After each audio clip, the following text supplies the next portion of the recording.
आज हम बात करने वाले हैं अपने एक बायोलॉजी के टॉपिक को जिसका नाम है नर्वस सिस्टम और जिसे हिंदी में हम कहते हैं तंत्रिका तंत्र। तो चलिए आइए शुरू करते हैं आज के इस टॉपिक को। गाइस, अगर हम बात करें नर्वस सिस्टम की कि नर्वस सिस्टम आखिर क्या है, क्या आप सभी में किसी को भी पता है इसके बारे में? हमारे शरीर की बात करें तो हमारे शरीर में बहुत सारे तंत्र हैं, बहुत सारे सिस्टम हैं, जिसमें पाचन तंत्र, जिसमें रक्त परिवहन संचरण तंत्र, जिसमें उत्सर्जन तंत्र और उसी में एक और तंत्र है जिसे हम तंत्रिका तंत्र कहते हैं, यानी नर्वस सिस्टम कहते हैं। बच्चों, आपको पता है ये बात कि हमारे शरीर में सबसे महत्वपूर्ण तंत्र जो होता है वो तंत्रिका तंत्र यानी कि नर्वस सिस्टम होता है। चलिए बात करते हैं क्या कि ये नर्वस सिस्टम क्या है, इसकी परिभाषा क्या है। बच्चों, अगर नर्वस सिस्टम की बात करें तो नर्वस सिस्टम को हम कह सकते हैं कि nervous system is a big system to balance human body and it can also control object. यानी कि तंत्रिका तंत्र जो है एक बहुत बड़ा तंत्र है जो हमारे मानव शरीर को बैलेंस करने का काम करता है। अब यहाँ एक छोटा सा वर्ड है बैलेंस, लेकिन बैलेंस कितने प्रकार के होते हैं और क्या क्या हो सकते हैं, हम इसके बारे में थोड़ी सी जानकारी ले लेते हैं। ध्यान दीजिएगा कि जब भी बैलेंस की बात आती है ह्यूमन बॉडी के अंदर तो दो प्रकार के बैलेंस हो सकते हैं। पहला balance outer body balance. Outer से मतलब ये है कि जैसे हम चलते हैं, हम लिखते हैं, हम डांस करते हैं, यानी कि जितने भी मूवमेंट्स हमारी बॉडी के अंदर होंगे, चाहे वो आप मैसेज टाइप कर रहे हो, अगर आप कमेंट में कुछ टाइप कर रहे हो, तो वो भी एक बैलेंस है, यानी कि ये हुआ आउटर बॉडी बैलेंस। दूसरा बैलेंस है इंटरनल बॉडी बैलेंस, जैसे सांस को अंदर लेना या छोड़ना। दूसरा पानी को पीना, है ना, या फिर मान लो कि अगर मैंने पानी पिया और किसी भी तरीके से अगर इसमें कुछ डस्ट या बैक्टीरिया हो तो मैं जस्ट उसे वोमिट कर लूंगा, तो ये भी एक बैलेंस है। तो नर्वस सिस्टम क्या करता है कि बॉडी के अंदर में बेसिकली बैलेंस करने का काम करता है।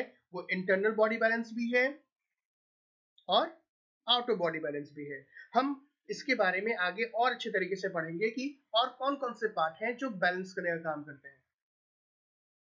नेक्स्ट गाइस क्या है कि it can also control object. ध्यान दीजिएगा, ऑब्जेक्ट का मतलब कोई भी वस्तु हो सकती है। जैसे मान लीजिए ये मेरा रिमोट है। इस रिमोट की जब बात करें तो ये एक निर्जीव है, नॉन लिविंग थिंग है, लेकिन फिर भी ये ऊपर की ओर हवा में है। अब अचानक से नीचे हो गई, फिर ऊपर हो गई, आगे पीछे दाएं बाएं, ये खुद तो हो नहीं सकती। इसे करने के लिए क्या चाहिए हमें? इसे मूवमेंट के लिए या इसे ऊपर नीचे करने के लिए हम अपने नर्वस सिस्टम के थ्रू इसे कर सकते हैं। ओके, अब बात हुई नर्वस सिस्टम की। तो गाइस, नर्वस सिस्टम एक बहुत बड़ा सिस्टम है, इसकी कोई ना कोई तो यूनिट होगी। तो नर्वस सिस्टम की जो सबसे स्मॉलेस्ट यूनिट होती है वो न्यूरॉन होती है, यानी कि मैं कह सकता हूं कि तंत्रिका तंत्र की एक इकाई न्यूरॉन कोशिका है। और हमारे शरीर की जब हम बात करते हैं तो हमारे शरीर के अंदर में ये जो नर्वस सिस्टम है पूरे के पूरे इस कंट्रोल को ये न्यूरॉन ही क्या करता है? कंट्रोल करता है। तो मैं बोल सकता हूं कि न्यूरॉन यहाँ पे सबसे इंपॉर्टेंट पार्ट है। जी हाँ, अगर न्यूरॉन की बात करें तो मैं इसे कह सकता हूं फंक्शनल कोऑर्डिनेशन यूनिट, यानी कि कार्यात्मक समन्वय की इकाई। ध्यान दीजिएगा, कार्यात्मक समन्वय की इकाई मैंने इसे क्यों कहा? क्योंकि ये क्या कर रही है, जितने भी हम फंक्शन कर रहे हैं बॉडी के अंदर में उसके बीच कोऑर्डिनेशन करने का काम करती है, यानी कि न्यूरॉन सेल हमारे शरीर में सबसे इंपॉर्टेंट सेल है। एक बात और जो मुझे आपको बतानी है वो ये कि हमारी बॉडी में बहुत प्रकार की कोशिकाएं हैं। किडनी की कोशिकाएं अलग होती है, लीवर की कोशिकाएं अलग है, आंख की कोशिकाएं अलग है, स्किन की कोशिकाएं अलग है, और इनमें से कुछ कोशिकाएं जीवन भर बढ़ती रहती है। यानी कि मैं कह सकता हूं कि कोशिका का जो महत्वपूर्ण गुण होता है वो डिवाइड करना होता है। एक कोशिका दूसरे कोशिका में विभाजित हो जाती है, लेकिन ध्यान दीजिएगा कि जो न्यूरॉन कोशिका होती है एक स्पेशल सेल होती है, एक विशेष प्रकार की कोशिका है, ये कभी आपस में विभाजित नहीं होती। यानी कि neuron cell can not be further divided. तो इसका मतलब ये हुआ कि हमारे शरीर में जितनी भी कोशिकाएं हैं उनमें से अगर न्यूरॉन कोशिका होगी तो ये केवल एक बार ही बनी है। जब हम अपने माँ के पेट में थे तभी ये कोशिका धीरे धीरे धीरे धीरे डेवलप हो रही थी और आज तक हमारी बॉडी के अंदर में है। लेकिन जैसे जैसे अगर ये न्यूरॉन सेल वीक होती जाएंगी या कह सकते हैं डिस्ट्रॉय हो जाएंगी तो ये जो कोशिका जहां भी होगी वो अंग काम करना बंद कर देगा। जी बिल्कुल, हमारे शरीर में आपका ब्रेन, स्पाइनल कॉर्ड और जितने भी सेंस ऑर्गन है, सेंस ऑर्गन का मतलब आंख, नाक, कान, जीभ और त्वचा, ये सब न्यूरॉन कोशिका के बने होते हैं या यहाँ पे न्यूरॉन कोशिका बहुत अधिक मात्रा में होती है। इसलिए जैसे जैसे बुढ़ापा आते जाता है वैसे वैसे ये सारे अंग धीरे धीरे काम करना बंद कर देते हैं। इसलिए गाइस ध्यान रखें कि कुछ भी हो जाए इस न्यूरॉन सेल को आपको हेल्दी रखना ही होगा। वो किस तरीके से रख सकते हैं, हम बात करेंगे विटामिन में, हम बात करेंगे फैट में, हम बात करेंगे प्रोटीन में कि न्यूरॉन्स को किस तरीके से हेल्दी रखा जाए। अभी हम आगे बात करते हैं न्यूरॉन सेल। हमारे शरीर में बहुत सारी कोशिका हो सकती हैं और जिसमें सबसे बड़ी और सबसे छोटी भी हो सकती है। तो एक छोटी सी एक फैक्ट है, मैं बता देता हूं आपको कि हमारे शरीर में जो सबसे लंबी कोशिका होती है वो होती है यही न्यूरॉन कोशिका, और हमारे शरीर में जो सबसे छोटी कोशिका होती है वो होती है आरबीसी। ध्यान दीजिएगा, मैं अगर बात करूं ह्यूमन बॉडी के बारे में कि ह्यूमन बॉडी में सबसे स्मॉलेस्ट सेल कौन है, तब क्या होगी वो आरबीसी। लेकिन अगर ये क्वेश्चन आए कि पुरुषों में सबसे छोटी कोशिका कौन होती है, तो ध्यान दीजिएगा कि पुरुषों में आरबीसी आंसर नहीं होगा, वहां पे होगा स्पर्म। स्पर्म एक ऐसी सेल है जो आरबीसी से भी छोटी होती है ना। तो यहाँ पे क्वेश्चन देखो किस तरीके से पूछ सकते हैं। अगर फीमेल में पूछा जाए सबसे स्मॉलेस्ट सेल तो आरबीसी है, मेल में पूछा जाए तो स्पर्म है, और अगर ये पूछा जाए कि ह्यूमन में सबसे स्मॉलेस्ट सेल कौन होती है तो आप जवाब दीजिएगा कौन सा, आरबीसी। और सबसे लार्जेस्ट सेल न्यूरॉन। ये तो रही ह्यूमन बॉडी के बारे में। हो सकता है कि आपसे क्वेश्चन ये भी पूछा जाए कि पूरे लिविंग वर्ल्ड में, मतलब पूरे विश्व में सबसे छोटी कोशिका कौन है, तब ध्यान दीजिएगा वो होगी माइकोप्लाज्मा, है ना। माइकोप्लाज्मा जो है वो सबसे स्मॉलेस्ट सेल होती है। और सबसे बड़ी सेल कौन है, ये सभी को पता है, शुतुरमुर्ग का अंडा। चलिए आइए हम बात करते हैं इस न्यूरॉन के बारे में कि इस न्यूरॉन में और कौन कौन सी चीजें होती है। सो गाइस, पहले मैं आपको ये बता दूं कि आकाशगंगा में जितने तारे नहीं है उससे कहीं ज्यादा हमारे पूरे शरीर में न्यूरॉन्स है। आप इस फिगर को देख रहे हो किस तरीके से आपस में ये जुड़ी पड़ी है। मतलब आकाशगंगा की बात कर रहा हूं मैं, कितने खरब स्टार होंगे वहां पे, लेकिन उससे ज्यादा हमारे शरीर में ये न्यूरॉन कोशिका होती है और इसी तरीके से आपस में जकड़ी रहती है। अब देखिए, हम एक स्ट्रक्चर की बात करते हैं। ये है आपका एक सिंगल न्यूरॉन। गाइस, किसी भी न्यूरॉन के 3 पार्ट हो सकते हैं, जिसके सबसे पहले पार्ट को हम कहते हैं डेंड्राइट्स, है ना। इसे हिंदी में दुमाक्ष भी कह सकते हैं। आप ये तो इसे कह सकते हो कि किसी भी न्यूरॉन का जो हेड वाला पोर्शन होता है, जो सर वाला पोर्शन होता है, वो कौन है, डेंड्राइट्स है। ओके, ये जो किनारे किनारे आप देख रहे हो, ये जो ये फिंगर लाइक स्ट्रक्चर दिखाई दे रहा है आपको, ये जो है ये डेंड्राइट्स है और यही सबसे इंपॉर्टेंट है। ये हमारे सेंस ऑर्गन के पास होते हैं। सेंस ऑर्गन जैसे मैंने बताया आपको, क्या, आंख, नाक, कान, जीभ, त्वचा, ये सेंस ऑर्गन से इंपल्सेस लेते हैं। मतलब कि जो भी हमारे आसपास के वातावरण में जो भी घटनाएं घटती है, चाहे वो तेज हवा हो, गर्मी हो, सर्दी हो, है ना, तो ये सब, ये जो डेंड्राइट्स है ये क्या करते हैं, इंपल्सेस कैरी कर लेते हैं। कैरी करने के बाद इसके सेकंड पार्ट जिसे हम कहते हैं सेल बॉडी, वहां पर भेज देते हैं। सेल बॉडी बिल्कुल कोशिका की जैसी है, यहीं पे माइटोकॉन्ड्रिया होंगे और जैसे भी सेल के जितने भी ऑर्गेनल्स होते हैं वो सब यहाँ पे। और उसका तीसरा जो पार्ट है, लंबी सी पूछ सी दिखाई दे रही है आपको, ये, हाँ, इसे हम कहते हैं एक्सॉन। यानी न्यूरॉन के कितने पार्ट हो गए, 3 पार्ट। सबसे पहले पार्ट को क्या किया हमने, डेंड्राइट्स, उसके दूसरे पार्ट को क्या कहा, सेल बॉडी, और उसके तीसरे पार्ट को क्या कहा हमने, एक्सॉन। देखो, अब आप जितने भी हिंदी मीडियम स्टूडेंट हैं वो सोच रहे होंगे कि सर यहाँ पे सर ने यहाँ पे नाम नहीं बताया हिंदी में। तो मैं आपको बता दूं बच्चे कि यहाँ पे अगर मैं हिंदी में नाम लिख दूं बट पेपर में कभी भी हिंदी में इन सब के वर्ड नहीं आते। इसलिए बायोलॉजी की जब हम बात करें, स्पेशली जब बायोलॉजी की बात करते हैं, तो जितने भी इंग्लिश टर्म है आप उसको उसी में याद करें, है ना। चलिए अब हम देखते हैं कि आखिर इंपल्सेस किस तरीके से कैरी हो सकते हैं।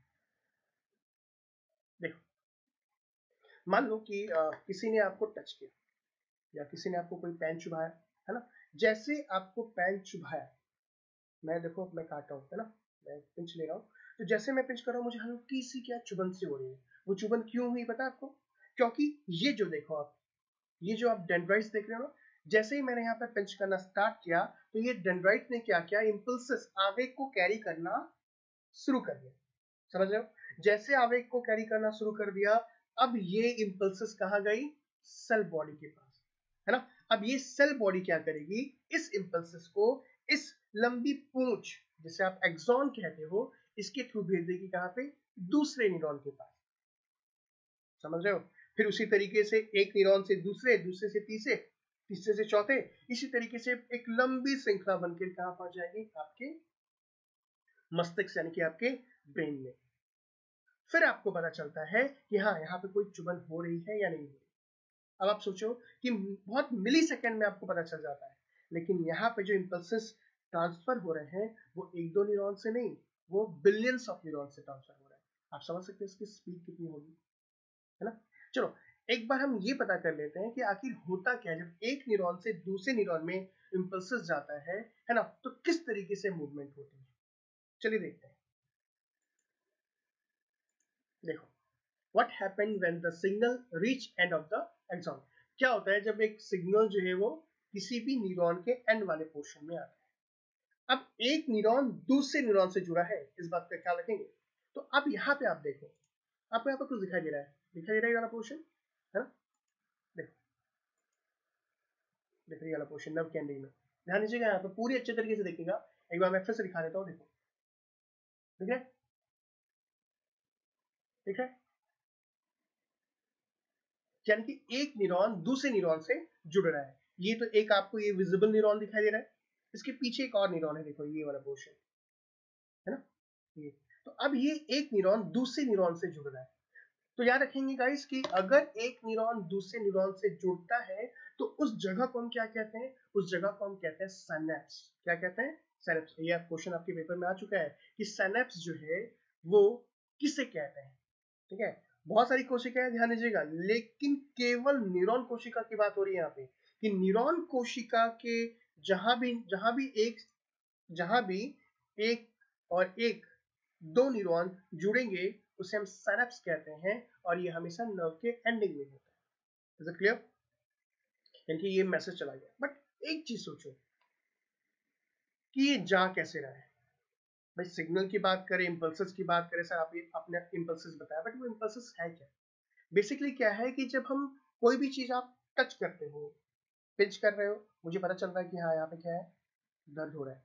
लेकिन ध्यान रखना कि जैसे मैंने पिंच किया तो ये न्यूरॉन्स नहीं ट्रेवल कर रहे हैं, यहाँ से एक विशेष प्रकार का रसायन या आप बोल सकते हो विशेष प्रकार का केमिकल रिलीज होता है जो ब्रेन तक पहुंचता है। जी हाँ, हम बोल सकते हैं कि the signal is transmitted to other neuron across a junction called synapse by chemical called neurotransmitter.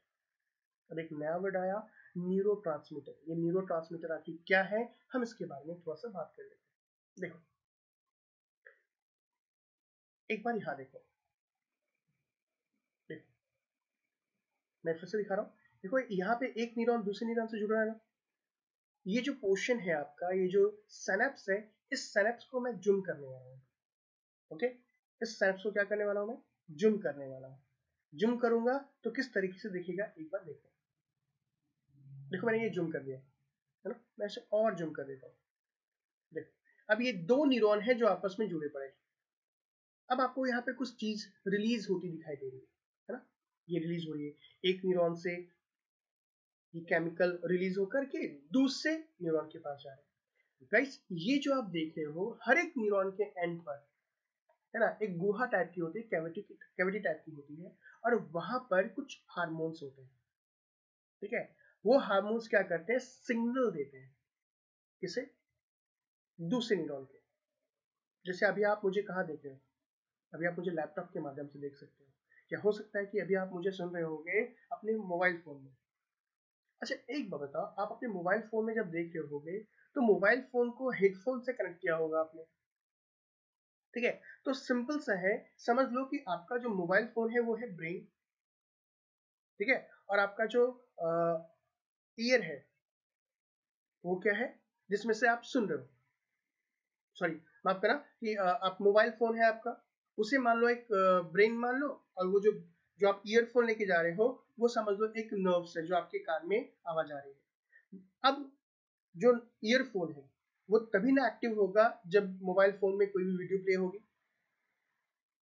अगर आप उस वीडियो को स्टॉप कर देते हो तो आवाज आएगी, नहीं आएगी ना, क्यों, क्योंकि उस ईयरफोन के अंदर में जो इलेक्ट्रिक इम्पल्सेस हैं वो जा ही नहीं रहे।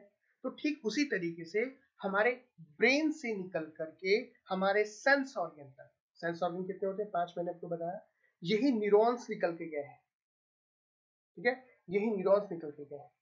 तो अब क्या है कि न्यूरॉन्स तो ब्रेन से आपस में कनेक्ट है, जैसे ही मैंने यहाँ पंच किया, अब यहाँ से ये कौन सा हार्मोन, ये जो हार्मोन रिलीज हो रहा है वो ब्रेन तक पहुंचा, आपको सिग्नल पता चल जाता है।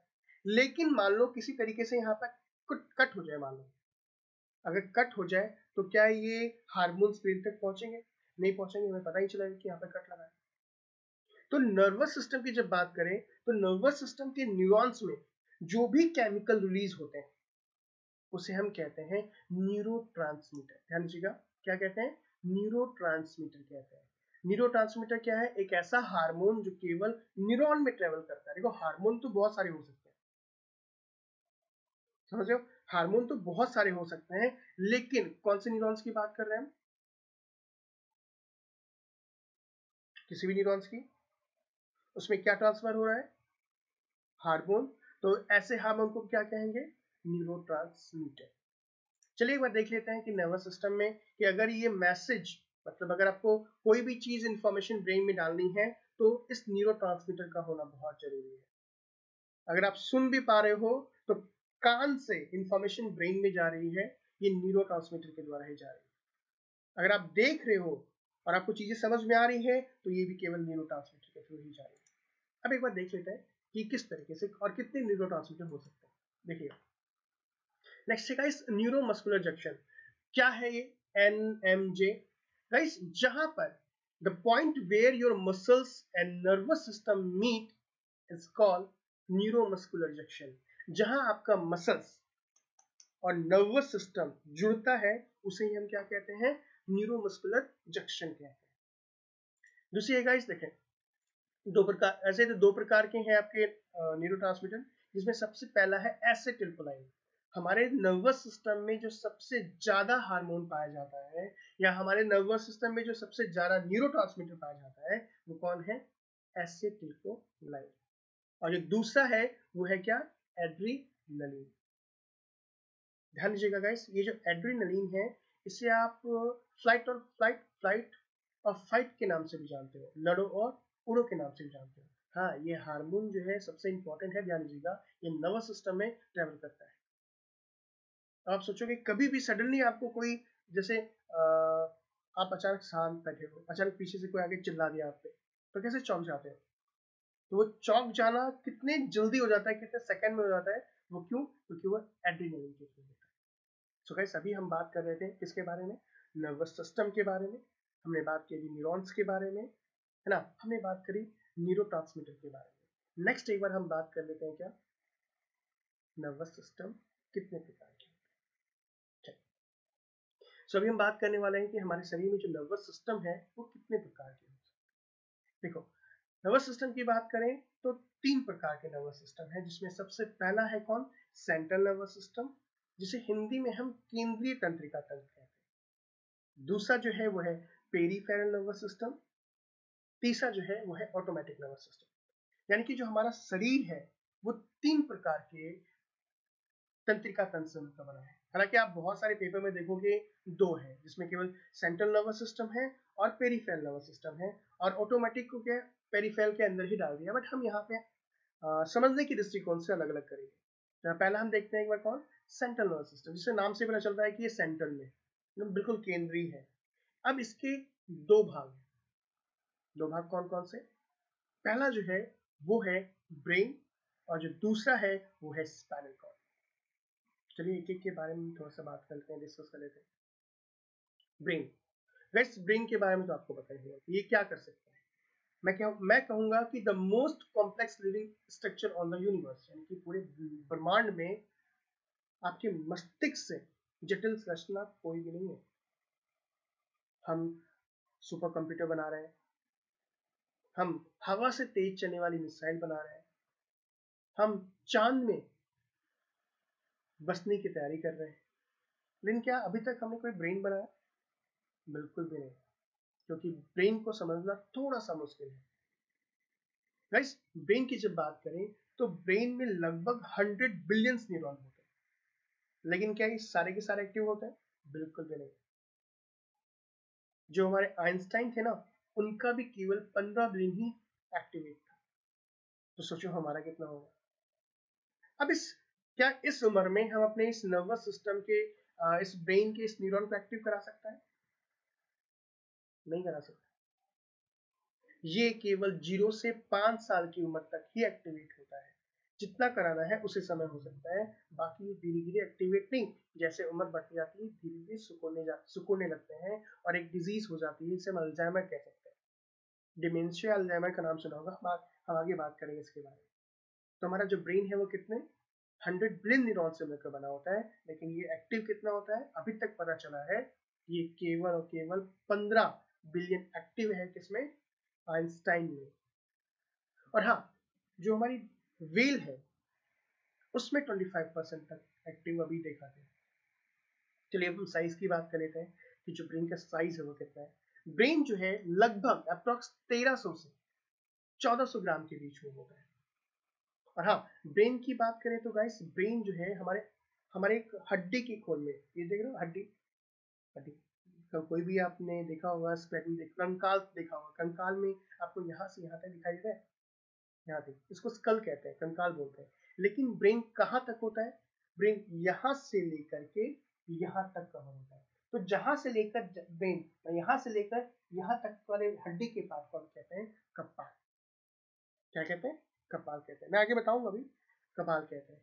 और दूसरा क्या है? कपाल के ही चारों तरफ, मतलब हमारी जो हड्डी है ये, और हमारा जो ब्रेन है उसके बीच में एक झिल्ली पाई जाती है जिसे हम मेनिंजेस कहते हैं। क्या बोलते हैं हम? मेनिंजेस कहते हैं। अब ये मेनिंजेस के भी 3 लेयर हैं गाइस, जिसके सबसे ऊपर वाले को कहते हैं ड्यूरा मैटर, उसके बीच वाले को कहते हैं अरिकाइड, और सबसे नीचे वाले को कहते हैं हम पायलेट। मुझे पता है आपको समझ में नहीं आया होगा, अब समझ में आएगा। देखो देखो ये है आपका ब्रेन। ओके, अब ये जो ब्रेन है इसको मैंने कट कर लिया। कट करने के बाद कोई इस तरीके से चीज दिखाई दी। अब ये जो देख रहे हो ये तो आपका हेयर हो गया, इसके नीचे ये जो देख रहे हो ना ये पोर्शन, ये आपकी चमड़ी हो गई, और इसकी ये जो पोर्शन देख रहे हो हड्डी वाला, ये है क्रेनियम। क्या है? क्रेनियम। ध्यान दीजिएगा, ये क्रेनियम है, जो मैंने बोला ना स्कल, कंकाल देखते हो ना कंकाल, तो कंकाल में केवल ध्यान रखना यहां से लेकर के यहां तक, जहां तक ब्रेन बंद रहता है उसे हम क्या कहते हैं? क्रेनियम कहते हैं। देखो ये है क्रेनियम, और ये आपका ब्रेन है। अब इस क्रेनियम और ब्रेन के बीच में एक लेयर होती है जिसे हम मेनिंजेस कहते हैं, और ये जो मेनिंजेस है वो कितने लेयर में? 3 लेयर में होती है। सबसे पहले वाले को हम ड्यूरा मैटर कहते हैं, उसके बाद नीचे वाले को अरिकाइड कहते हैं, और सबसे नीचे वाले को हम पायामेटर कहते हैं। और इन तीनों को मिला के ही हम कहते हैं मेनिंजेस। क्या बोलते हैं? मेनिंजेस कहते हैं। एक बार मैं फिर से दिखा दूं, अगर समझ में नहीं आया हो तो एक बार फिर से देखो। देखो ये है ना ब्रेन, ये जो ब्रेन देख रहे हो, इस ब्रेन के चारों तरफ अगर हम बात करें, क्या चारों तरफ एक झिल्ली होती है जिसे मेनिंजेस कहते हैं। क्या बोलते हैं इसे? मेनिंजेस कहते हैं। ध्यान दीजिएगा, इसे हम मेनिंजेस कहते हैं। क्या कहते हैं? मेनिंजेस। ये है मेनिंजेस। अब उस मेनिंजेस के 3 लेयर हैं, जिसके सबसे ऊपर वाले को हम ड्यूरा मैटर कहते हैं, ठीक है, बीच वाले को अरेकाइड कहते हैं और नीचे वाले को पाया मैटर कहते हैं। गाइस, अगर इन तीनों लेयर में से किसी भी लेयर में अगर क्या होगी, सूजन आ गई या किसी तरीके से प्रॉब्लम आ जाए तो एक बीमारी होती है, इसका नाम है मेनिंजाइटिस। आपने सुना होगा नाम, मेनिंजाइटिस, दिमागी बुखार, है ना। ये बेसिकली क्या है, एक मच्छर के काटने से होती है, एडिस मच्छर के काटने से होती है। दिमागी बुखार में ध्यान रखेंगे बहुत कम लोगों की जान बचती है और बहुत बहुत ज़्यादा लोग इसमें डेथ कर जाते हैं। ओके, चलो अब हम एक काम करते हैं। ये तो हमने एक बेसिकली कुछ ब्रेन की बात की कि ब्रेन क्या है, किस तरीके से वर्क करता है। अब हम ब्रेन के टोटल पार्ट की बात करते हैं कि ब्रेन के कितने पार्ट हो सकते हैं। देखिए, देखो अब हमने क्या किया, ब्रेन को कट कर लिया। अब ब्रेन के मुख्य 3 भाग हैं, ध्यान से।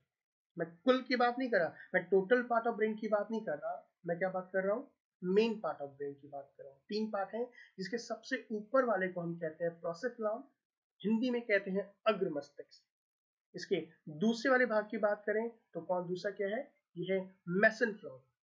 कौन सा पार्ट है, मेसेनफ्लॉन, जिसे हम मध्य मस्तिष्क कहते हैं। और इसका सबसे जो लास्ट है वो क्या है, रोम्सेफेलॉन, जिसे हम पश्च मस्तिष्क कहते हैं। तो किसी भी मस्तिष्क के 3 मुख्य भाग है, ध्यान दीजिएगा। पहला कौन कौन सा है, पहला है अग्र मस्तिष्क, दूसरा है मध्य मस्तिष्क और जो तीसरा है वो क्या है, पश्च मस्तिष्क।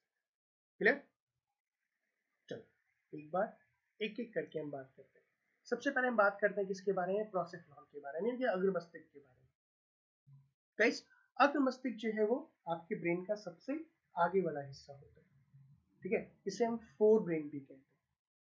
आपको पता है कि ये कुल मस्तिष्क का 2/3 भाग होता है। ये सबसे बड़ा भाग जो है आपका ये वाला पोर्शन है और सबसे ज्यादा न्यूरॉन भी इसी के अंदर में होता है।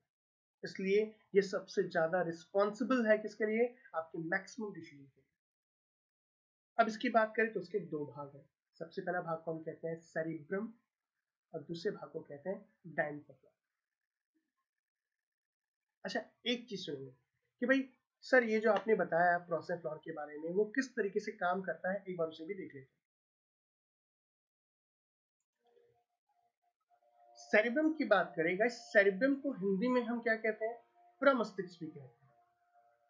ध्यान दीजिएगा कि मैंने भी आपको बताया कि मस्तिष्क का जो सबसे ज्यादा वाला भाग होता है वो कौन होता है, यही प्रोसेफ्लॉन, जिसे हम अग्र मस्तिष्क कहते हैं। अब इसके 2 भाग है, कौन सा, एक है सेरिब्रम, जिसे हम क्या बोलते हैं, प्रमस्तिष्क। ध्यान रखेंगे कि जो सेरिब्रम है वो मस्तिष्क का सबसे महत्वपूर्ण भाग होता है। क्यों? क्योंकि यहीं पर आपकी जो परमानेंट मेमोरी होती है वो यहीं पे होती है। अच्छा एक चीज बताओ, परमानेंट मेमोरी की जो हम बात करें इसका मतलब क्या है। मेमोरी भी 2 प्रकार की होती है, एक होती है परमानेंट, एक होती है टेम्पोररी। मतलब आप आए दिन लोगों से मिलते हो, है ना, बहुत सारे ऐसे काम करते हो तो ये आपको याद नहीं रहता। जैसे मैं अभी से पूछूं, अभी अचानक अपने दिमाग में आप सोचना, या मैं आपसे सवाल पूछ रहा हूँ, आप मुझे बता तो नहीं सकते, लेकिन खुद ब खुद सोचना कि आज से 10 दिन पहले आपने क्या खाया था। आज से 1 महीने पहले सोमवार को या किसी स्पेशल डेट में पूछो आपने क्या कुछ पहना था, क्या बता पाओगे? नहीं बता पाओगे। लेकिन हाँ, अब बता पाओगे कि आपने बर्थडे वाले दिन आपने क्या खाया था, या आपने कौन सा कपड़ा पहना था, या आपने शादी वाले दिन कौन सा कपड़ा पहना था, या वटेवर कुछ भी जो कोई स्पेशल डे होता है। समझ गए ना कि परमानेंट मेमोरी और टेम्पोररी मेमोरी में अंतर क्या होता है। तो जो परमानेंट है यानी कि आपके दिमाग में बिल्कुल फिट हो चुकी है, वो गाइस सेरिब्रम में होती है और यहीं से आपकी सोच डेवलप होती है। आपकी सोच कैसी है, आप चीजों को किस तरीके से देखते हो। बहुत लोगों को देखा होगा आपने, हमेशा नेगेटिव बात करते हैं, मतलब उसको पॉजिटिव चाहिए नहीं, हमेशा नेगेटिव, है ना। अभी भी देख लो कमेंट में बहुत कुछ लोग ऐसे भी लोग होंगे जो नेगेटिव कमेंट कर रहे होंगे। उनको मतलब नहीं होता किसी भी चीज से, उनको केवल मतलब क्या है, हाँ भाई समझ नहीं आ रहा बोल दिया, परेशान हो रहे हैं, कुछ नहीं। लेकिन कुछ लोग होते हैं जो पॉजिटिव होते हैं, मतलब उनको केवल क्या चाहिए, आगे बढ़ने के लिए रास्ता चाहिए, थोड़ा सा रास्ता मिला वो आगे बढ़ जाता है। तो ये जो सोच है वो भी किस पे डिपेंड करती है, सेरिब्रम पे डिपेंड करती है। अब अगर मान लो सोच अच्छी होगी तो क्या मैं बोल सकता हूँ कि विजडम उसी से आता है, मतलब बुद्धिमत्ता उसी से आती है। समझ में मैं क्या क्या बोलना चाह रहा हूँ कि आपकी जो सोच है, आपकी जो बुद्धिमत्ता है और आपकी जो मेमोरी है, परमानेंट मेमोरी है, उसका सेंटर सेरेब्रम है, यानी कि ये मस्तिष्क का सबसे महत्वपूर्ण भाग है। अगर आपकी सोच अच्छी है तो ध्यान दीजिएगा कि आप अच्छी बुद्धिमत्ता वाले लोग हैं।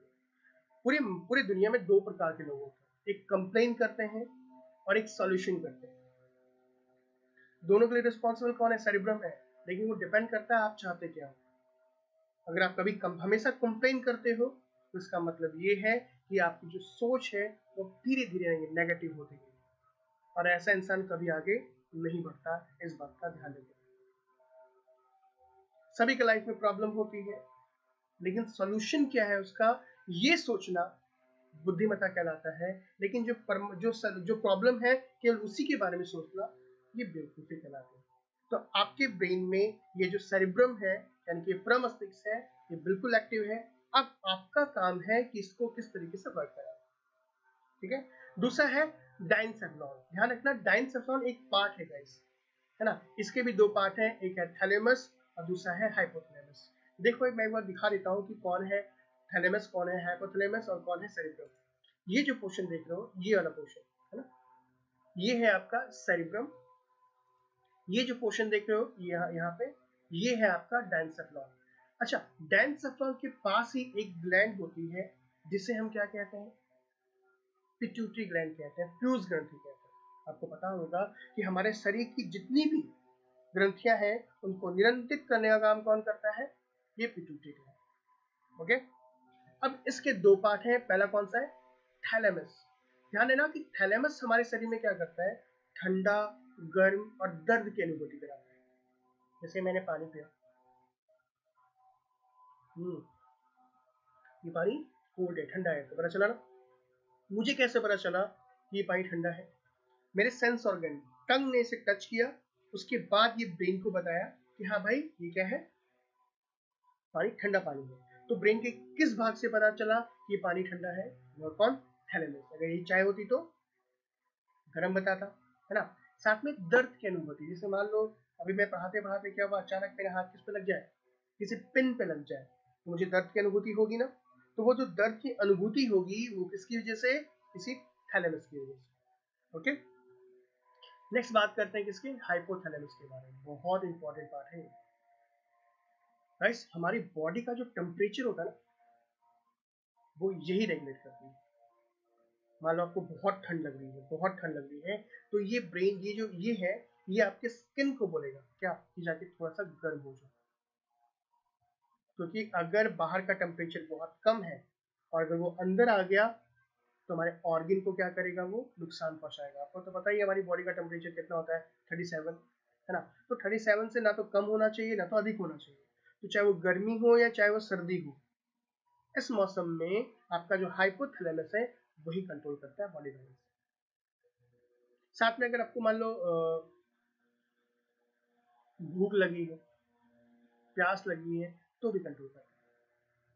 क्लियर है? अच्छा, अगर हम बात करें किसी से घृणा की बात करें, यार मुझे कोई ये पसंद नहीं, मुझे वो पसंद नहीं, या हम प्यार वाली बात करें, प्यार का मतलब जो मम्मी पापा आपस में करते हैं, प्यार का मतलब जो आप अपने मम्मी से करते हो, है ना। प्यार का मतलब वही होता है। तो वो जो एक फीलिंग्स होती है ना, स्पेशल वाली फीलिंग्स होती है, वो हाइपोथैलेमस से कंट्रोल करती है। और एक सबसे इंपॉर्टेंट बात बता रहा हूँ मैं आपको, पता है क्या? कि अभी मैंने बताया कि प्यूस ग्रंथि हमारे पूरे शरीर को कंट्रोल करती है, लेकिन उसे भी तो कोई कंट्रोल करने वाला होना चाहिए। उससे कंट्रोल करती है ये हाइपोथैलेमस। यानी हम हाइपोथैलेमस को क्या बोल सकते हैं? Master of master gland. चलिए नेक्स्ट बात करते हैं मेसोफ्रॉन के बारे में। मध्य मस्तिष्क बोल सकते हैं, ये जो है मिड पार्ट है ब्रेन का, और सेकेंड लास्ट पार्ट है टोटल ब्रेन का। यानी कि सबसे बड़ा पार्ट कौन सा? अग्र मस्तिष्क था। दूसरा कौन सा है? मध्य मस्तिष्क है। ये रिस्पॉन्सिबल है देखने के लिए और लिसनिंग के लिए। इसके दो पार्ट है गाइस। पहला जो पार्ट है वो है कार्पोरा क्वाड्रिजेमिना और दूसरा पार्ट है सेरिब्रल पेंडल। देखो इस पार्ट को देखो आप, ये है आपका कार्पोरा क्वाड्रिजेमिना, है ना। इसका काम क्या है गाइस? ये क्या करता है? जो भी कुछ देखते हो या जो भी कुछ सुनते हो, ये उसका सेंटर है। कभी सुना आपने कि भाई उसका एक्सीडेंट हो गया, एक्सीडेंट होने के बाद उसकी आंखें चली गई, है ना, एक्सीडेंट हुआ, सुनने की शक्ति चली गई। ऐसा नहीं कि कल आंख खराब होगी तभी आप देखने की शक्ति खराब होगी किसी की भी, या कान में कोई प्रॉब्लम होगी तभी। बहुत केसेस में क्या होता है, आपकी आंख बिल्कुल प्रॉपर सही है, कान प्रॉपर तरीके से काम कर रहे हैं, है ना, लेकिन ब्रेन का यही वाला भाग जो है वो डैमेज हो जाता है, जिसे ना तो देख सकते हैं ना ही हम सुन सकते हैं। ठीक है। दूसरा पार्ट जो है गाइस वो है सेरिब्रल पेंडल। ये है सेरिब्रल पेंडल। सेरिब्रल पेंडल का काम क्या है, इस स्पाइनल कोड को कनेक्ट करता है किससे, ब्रेन से।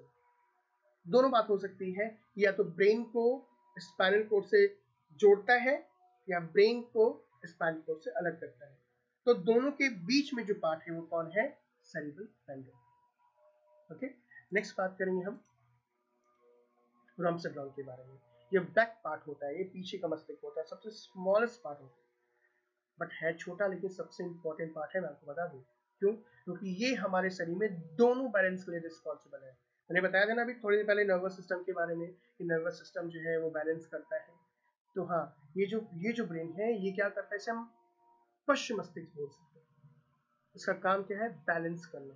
बैलेंस का मतलब, बैलेंस हमेशा ध्यान रखेंगे, दो होते हैं, कौन कौन से, एक आउटर बॉडी बैलेंस और एक इंटरनल बॉडी बैलेंस। चलिए देखते हैं कि कौन कौन सा पार्ट कौन कौन सा बैलेंस करता है। इसके भी दो पार्ट हैं, जिसमें सबसे पहला जो है वो है सेरिबेलम। क्या है, सेरिबेलम, इसे अनुमस्तिष्क कहते हैं, यहाँ पे डबल एल होगा, है ना, स्पेलिंग मिस्टेक है, इग्नोर कीजिएगा। सेरिबेलम। और दूसरा है क्या, मेडुला ऑब्लंगेटा। क्या है, मेडुला ऑब्लंगेटा। तो गाइस ये जो पोर्शन देख रहे हो ये है, ये जो पोर्शन है ये है आपका सेरिबेलम। क्या लगता है कि सेरिबेलम क्या करता है, कि ये हमारे शरीर में आउटर बॉडी बैलेंस करता है। आउटर बॉडी बैलेंस का मतलब, जैसे जैसे चलना, जैसे लिखना, जैसे डांस करना, जैसे स्विंग करना, मतलब बाहर से जो भी प्रॉब्लम हो, बाहर से कोई भी प्रॉब्लम हो, कोई भी बैलेंस हो, ये कौन करेगा, आपका सेरिबेलम। और यही पार्ट आपकी कान से जुड़ा होता है। अब जब आप कभी गोल गोल घूमते हो तो आपका बैलेंस बदल जाता है, वो क्यों, क्योंकि सेरिबेलम ही आपको उससे जुड़ा होता है। क्लियर है। नेक्स्ट है गाइस मेडुला ऑब्लंगेटा। ये क्या करता है, हमारे इंटरनल बॉडी बैलेंस करता है। अब इंटरनल बॉडी बैलेंस का मतलब क्या हो गया, मैं आपको बता चुका हूँ, सांस लेना सांस छोड़ना, है ना, मान लो मैंने कुछ खाया उल्टी कर दी, इस प्रकार के बैलेंस। यानी कि इंटरनल बॉडी बैलेंस कौन करेगा, मेडुला ऑब्लंगेटा, और आउटर बॉडी बैलेंस कौन करेगा, आपका सेरिबेलम। अच्छा एक चीज, आपके यूपीएससी में आईएएस में क्वेश्चन पूछा गया था कि उगलने और निगलने का नियामक अंग या तंत्र कौन है, तो उसमें कौन होता, मेडुला ऑब्लंगेटा। सो गाइस ये तो हमने ब्रेन की बात की, मतलब तीन पार्ट है, हमने चारों पार्ट बात कर ली। हम एक बार रिकॉल कर लेते हैं सब कुछ को। देखो देखो ये है पूरा का पूरा ब्रेन। इसका सबसे आगे वाला पार्ट क्या है, सेरिब्रम। ये क्या करता है, आपकी थिंकिंग, आपकी परमानेंट मेमोरी और आपकी बुद्धिमत्ता। दूसरा क्या है, डायंसफ्रॉन, इसी के पास क्या है, पिट्यूटरी ग्लैंड। तीसरा क्या है, थैलेमस, ये क्या करता है, ठंडा गर्म और दर्द की अनुभूति करता है। हाइपोथैलेमस क्या करता है गाइस, ये आपकी प्यार की अनुभूति कराता है, गुस्से की अनुभूति कराता है, अब घृणा की अनुभूति कराता है। अगर आपको प्यास लग रही है तो भी कौन करा रहा है, ये तो भी हाइपोथैलेमस करा रहा है। अब इसके कितने पार्ट है, इसके पार्ट तो है नहीं, वो तो डायंसफ्रॉन के पार्ट है। हाँ यहाँ बताया मैंने कि हाइपोथैलेमस क्या कर रहा है, कि हाइपोथैलेमस बेसिकली क्या करता है, हमारी बॉडी के टेम्परेचर को भी रेगुलेट करता है। नेक्स्ट बात की कार्पोरा क्वाड्रिजेमिना के बारे में, यह देखने और सुनने का नियंत्रण केंद्र है। नेक्स्ट बात की हमने क्या, सेरिब्रल पेंडल के बारे में। सेरिब्रल पेंडल क्या करता है, ब्रेन को स्पाइनल कॉर्ड से जोड़ता है। ठीक है। सेरिबेलम क्या करता है, ये आपके आउटर बॉडी बैलेंस को बनाता है। और लास्ट क्या है, मेडुला ऑब्लंगेटा क्या करता है, आपके इंटरनल बॉडी बैलेंस को बनाता है। तो हमने ब्रेन के सब पार्ट के बारे में बात कर ली, यानी कि सेंट्रल नर्वस सिस्टम के दो पार्ट हैं, एक ब्रेन और एक स्पाइनल कॉर्ड। तो ब्रेन के सारे पार्ट की बात कर ली। अब हम बात करेंगे इसके बारे में, स्पाइनल कॉर्ड के बारे में। चलिए स्पाइनल कॉर्ड की बात करते हैं। देखिए स्पाइनल कॉर्ड की बात करेगा इस तो ध्यान रखिएगा, स्पाइनल कॉर्ड जो है वो 24 आवर काम करता है। स्पाइनल कॉर्ड क्या होता है, कि हमारा जो ब्रेन है ब्रेन से पतली सी लाइन देखिए पतली सी लाइन निकल के हमारे कमर के पीछे तक जाती है ना, इसे हम क्या कहते हैं, स्पाइनल कॉर्ड। अब स्पाइनल कॉर्ड क्या है, 24 आवर काम करता है और ये दो तरीके से काम करता है।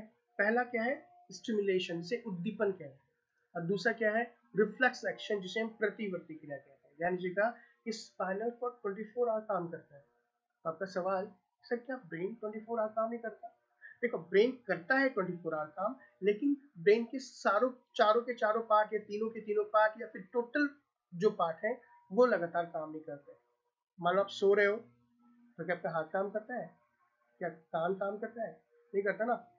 टंग काम करता है? नहीं ना। तो ब्रेन के कुछ पार्ट काम करते हैं, कुछ पार्ट काम नहीं करते हैं, लेकिन स्पाइनल कोड हमारी बॉडी में एक ऐसा पार्ट है जो तुरंत काम, वो 24 घंटे काम करता है। अब उसे कैसे काम करता है मैं आपको भी बताता हूँ। देखो, स्पाइनल कोड बेसिकली कितने तरीके से काम कर रहा है, दो तरीके से काम कर रहा है। पहला कौन सा, स्टिमुलेशन, जिसको हिंदी में उद्दीपन कहते हैं। उद्दीपन का मतलब हो गया क्या, जैसे रोंगटे खड़े हो जाना, जैसे कभी नहाने के बाद शिवरिंग सी होना, कंपना, ये सब के सब उद्दीपन में आते हैं। ठीक है। नेक्स्ट क्या है, रिफ्लेक्शन, प्रतिवर्ती क्रिया। प्रतिवर्ती क्रिया का मतलब क्या होता है कि क्रिया की विपरीत प्रतिक्रिया बोल सकते हो। अचानक आप बैठे हो, पीछे से किसी ने आके चिल्लाया, आप चौंक जाते हो। भाई, चौंकना का मतलब क्या हुआ, क्या ब्रेन काम कर रहा है क्या? नहीं भाई, ब्रेन तो बिल्कुल सोच समझ के काम करता है। बचपन में मुझे याद है कि जब मम्मी से पूछा करता था कि मम्मी गर्म पेट को टच करेंगे, है ना, तो हाथ पीछे कर लेते, वो कैसे होता था। फिर मम्मी बता दी थी कि जब तुम टच करते हो तो वहाँ पे जो हाथ है वो ब्रेन को बोलता है कि हाँ भाई गर्म लग रहा है, फिर ब्रेन बोलता है कि अब उसे हाथ को हटा दो। भाई इतनी देर में तो वो जल जाएगा पूरा का पूरा। यानी कि ये काम ब्रेन नहीं कर रहा, ये काम कौन कर रहा है, स्पाइनल कॉर्ड कर रहा है। यानी कि जैसे ही आप, जैसे मैं बैठा मान लो, अचानक मुझे कोई करंट लग गया, समझ रहे हो, तो मैं हाथ तुरंत ऊपर करता हूँ, ना कि ब्रेन ऊपर करता है। कभी अचानक से देखना कि आप जा रहे हो अपनी मस्ती में, अचानक आपके साइकिल या मोटरसाइकिल के सामने कोई आगे, तुरंत ब्रेक लग जाता है ना। वो ब्रेन नहीं बताया, वो स्पाइनल कॉर्ड बताया कि आपकी बॉडी में अगर इमरजेंसी की बात अगर हो जाए, कोई भी इमरजेंसी होती है, तो उस समय ब्रेन नहीं, उस समय स्पाइनल कॉर्ड काम करता है। समझता है? तो मतलब अगर मान लो अगली बार आप सांप को देखो, अचानक से चौंक जाओ, एक बॉडी में सिरहन सी आ जाती है, तो वो किसकी वजह से आती है, स्पाइनल कॉर्ड की वजह से। ध्यान लीजिएगा कि स्टिमुलेशन का मतलब उद्दीपन हो गया, जैसे रोंगटे खड़ा होना, गूप्स बम आ जाना, समझ रहे हो, कपकपाना, ये सब क्या है, स्टिमुलेशन है। और रिफ्लेक्स एक्शन क्या है, जैसे पकवान को देख के मुंह में पानी आ जाना, अचानक साइकिल का ब्रेक दबा देना, गर्म पेट को टच करने पे हाथ का पीछे करना। तो ये जो है स्पाइनल कॉर्ड का काम है।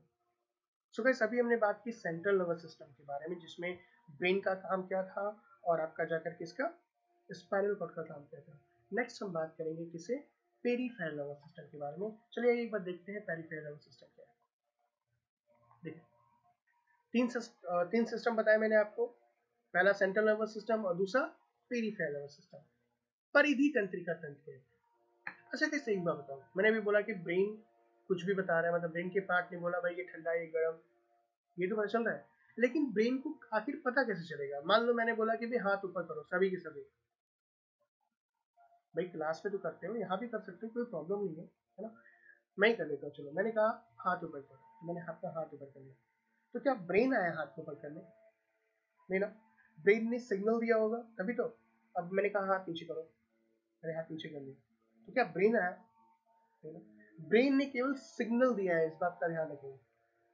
ब्रेन ने क्या किया है, केवल सिग्नल दिया है, और सिग्नल को काम कर, ये जो सिग्नल है वो किसके थ्रू जा रहा है, हमारे ब्रेन से लेकर आपके पूरे हाथ में एक नर्व्स गई है, उसके थ्रू। तो हाँ, पेरीफेरल नर्वस सिस्टम की जब बात करेंगे, तो यहाँ पेरीफेरल नर्वस सिस्टम में क्या है, केवल केवल नर्व्स है। यानी कि नर्व्स क्या होता है फिर, कि nerves is a bundle of neuron fibre found in outer side of nervous system, मतलब सेंट्रल नर्वस सिस्टम।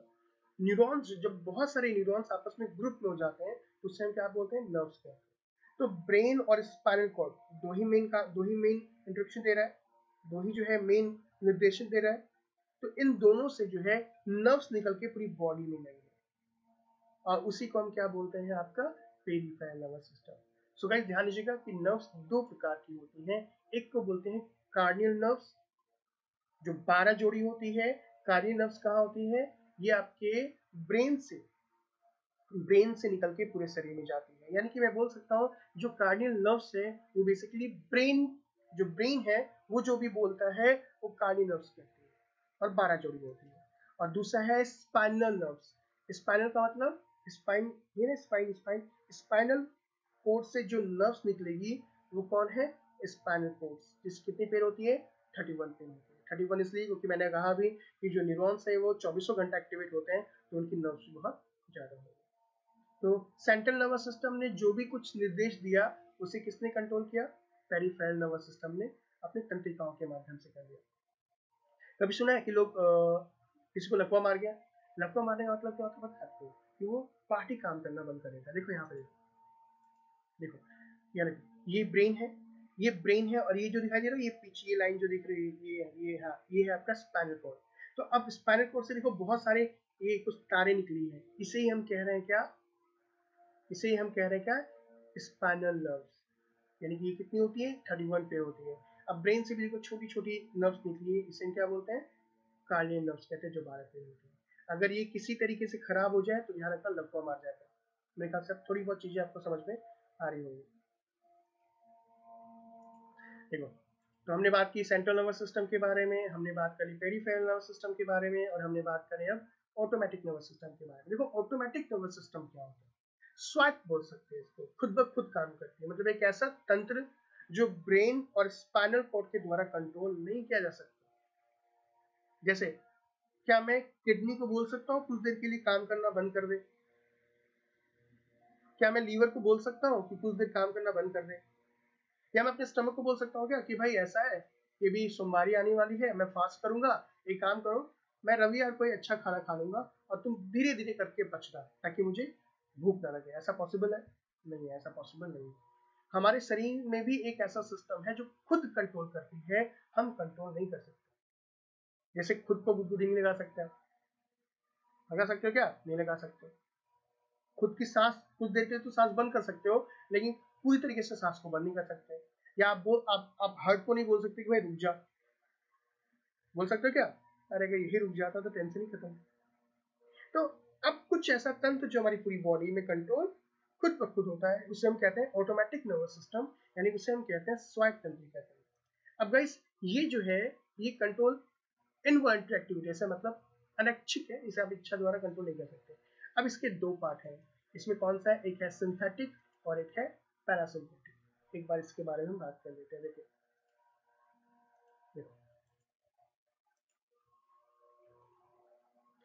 सिंथेटिक क्या है? इसको हिंदी में कहते हैं अनुकंपी। ठीक है, इसमें क्या होता है कि इसमें आपकी हार्ट बीट जो है वो धीरे हो जाती है। ठीक है, आपकी जो है सॉरी माफ कीजिएगा, धीरे नहीं हो, इंक्रीज हो रही है इसमें, है ना? मतलब सिंथेटिक में क्या हो रहा है? इंक्रीज ऑफ हार्ट बीट क्या हो रही है? तेज हो जा रही है। आंखों की पुतली क्या हो जा रही है? फैल जा रही है। और इसके पल्स रेट जो है ना, आपकी पल्स रेट वो बढ़ जा रही है। हार्ट रेट की बात करें, बीपी जो है बीपी वो भी बढ़ जा रही है। यानी कि सिंथेटिक नर्वस सिस्टम की बात करें या सिंथेटिक सिस्टम की बात करें, अनुकंपी की बात करें, तो इसमें सारी चीजें बढ़ जा रही है।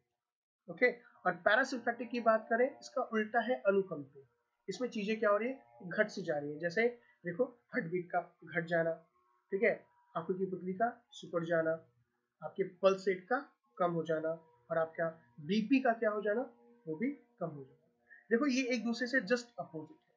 अब यहाँ से क्वेश्चन किस तरीके से बनेगा मैं बता दूं। अब ये क्वेश्चन इस तरीके से बनेगा कि अगर आप तनाव की स्थिति में होते हो तो कौन सा तंत्र काम करता है? आप ही बताओ, सोचो पहले कि तनाव का मतलब अगर मान लो टेंशन आ गया तो क्या होगा?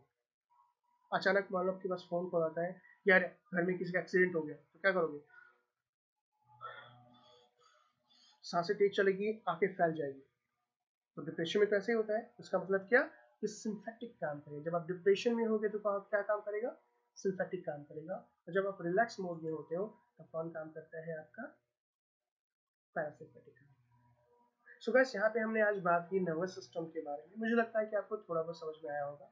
हालांकि जब हम लाइव क्लास में आएंगे तो और भी आपकी क्वेश्चन को भी हम देखेंगे कि आपकी क्वेश्चन क्या है, किस तरीके से क्वेश्चन पूछ सकते हैं। अगर आपको अच्छा लग रहा है, आपको कोई भी क्वेश्चन फिलहाल आपको समझ में आ रहा है, तो नीचे दिए कमेंट बॉक्स में आप क्या कीजिए, मैसेज को लिख कर भेजिए, मैं उसका आंसर देता हूँ। आज के लिए इतना ही, कल वापस मिलते हैं एक अलग टॉपिक पे। Thank you.